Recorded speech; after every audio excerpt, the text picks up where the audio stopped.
Égaré dans la vallée infernale, le héros s'appelle Jésus et le chemin qui nous mène droit vers le Père. C'est lui qui est la vérité, il est la vie. 10 minutes pour Jésus. Chers frères et sœurs, le temps des vacances approche pour un grand nombre d'entre vous. J'espère que vous allez avoir du temps pour vous reposer.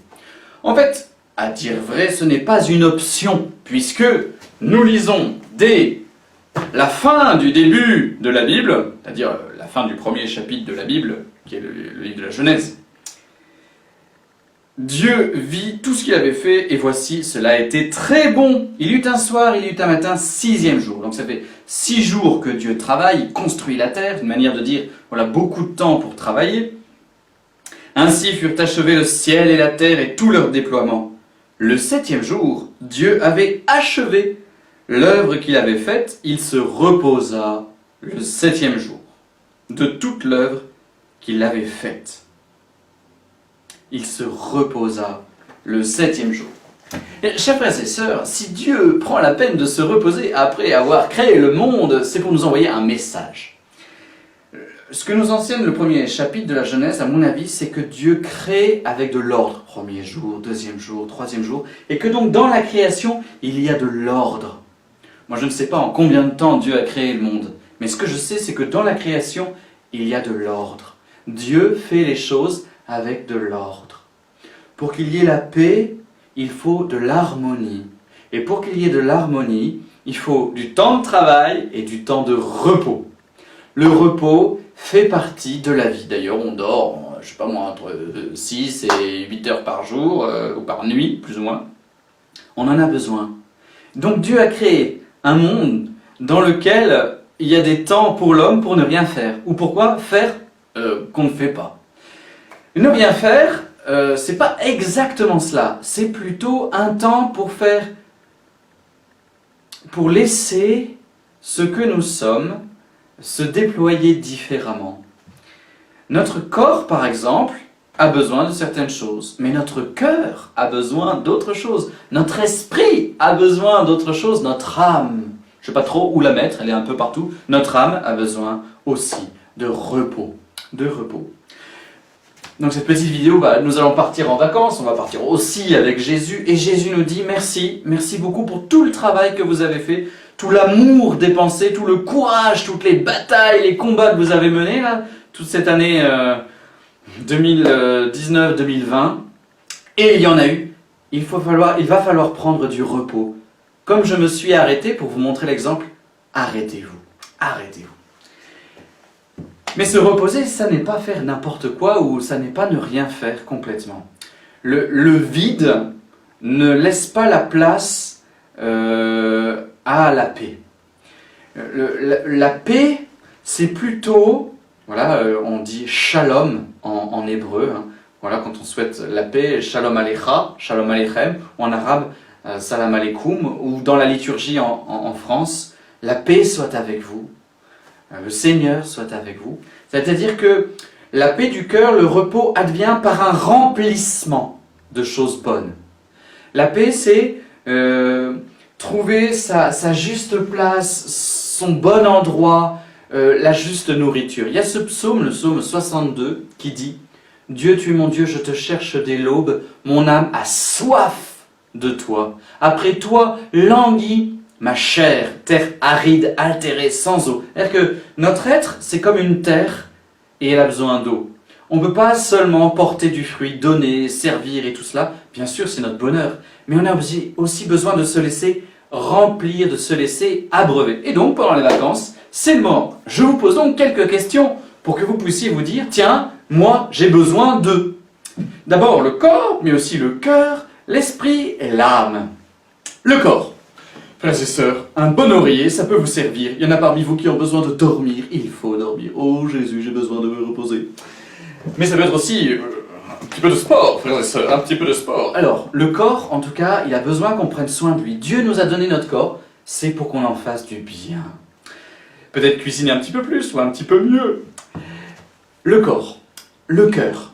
Le jour de repos ou la semaine de repos ou les quelques temps de repos, c'est aussi pour aller rencontrer les personnes, pour se laisser nourrir le cœur d'une relation familiale, affective, amicale. Voilà, on tisse des liens et ces liens abreuvent notre cœur. On en a besoin, on en a besoin.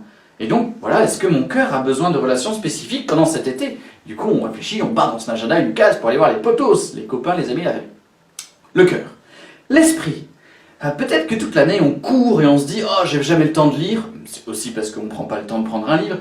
En tout cas, cet été, ça serait bien de peut-être nourrir son esprit. C'est pour ça que j'ai pris ce chapeau. Absolument magnifique, c'est ma petite sœur qui me l'a ramené du Cameroun. C'est le chapeau de la tribu des Bamileke, les chefs Bamileke. Voilà, c'est l'instant culturel, frères et sœurs, découvrir une autre culture. Hop. Et mon chef à moi, c'est Jésus. Voilà, c'est très bien. Hop là, l'eau. Dimension culturelle. Notre esprit a besoin d'apprendre des choses. Ça nous fait du bien. On est fait pour ça. Et donc, quand notre esprit fait ce pourquoi il est fait, il y a une joie, même si ça nous coûte un peu d'énergie. Donc, c'est un repos qui nous coûte de l'énergie, mais qui nous repose encore plus que si on ne le faisait pas. Mais oui. Donc, voilà, la culture. La beauté. Alors, je finis la culture encore. On m'a donné, par exemple, ce petit bouquin, Sans domicile fixe.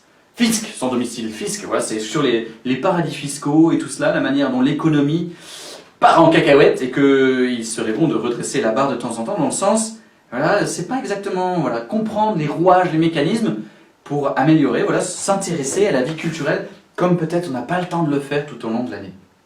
Je me le dis à moi-même, en vrai. La beauté. La beauté. Je vous ai ramené un magnifique paysage créé par Jésus, que vous voyez en photo juste au-dessus. C'est absolument splendide. Je vous ai déjà montré ce livre, je l'aime beaucoup. Il y a tellement de choses splendides. La beauté libère, repose, remplit. Et comme c'est Dieu qui a fait tout cela, eh bien recevoir la beauté, c'est recevoir Dieu.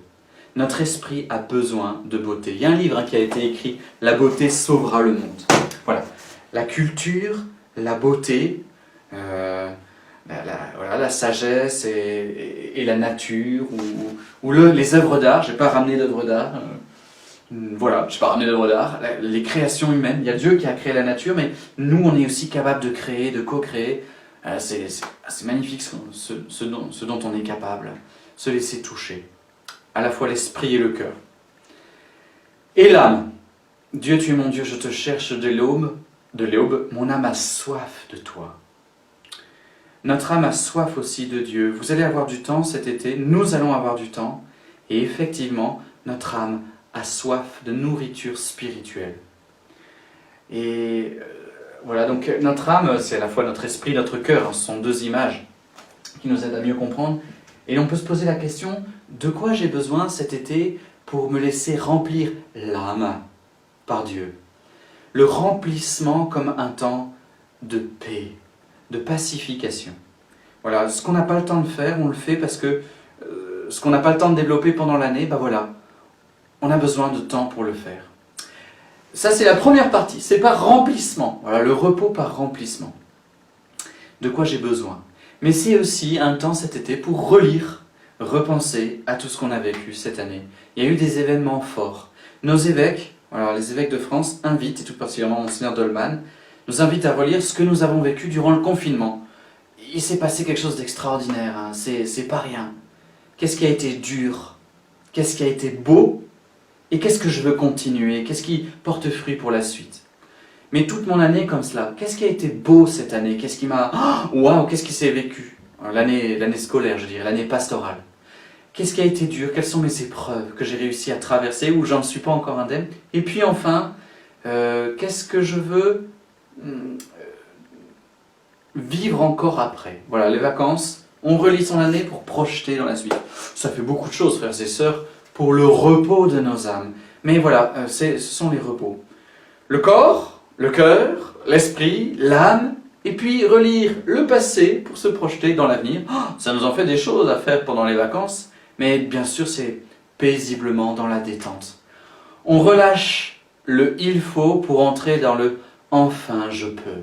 Frères et sœurs, avec Jésus, je vous souhaite de belles et bonnes vacances. À bientôt et courage à ceux qui ne sont pas encore en vacances. C'est le struggle for life, c'est le struggle for love. Le Seigneur a encore besoin de vous. À bientôt.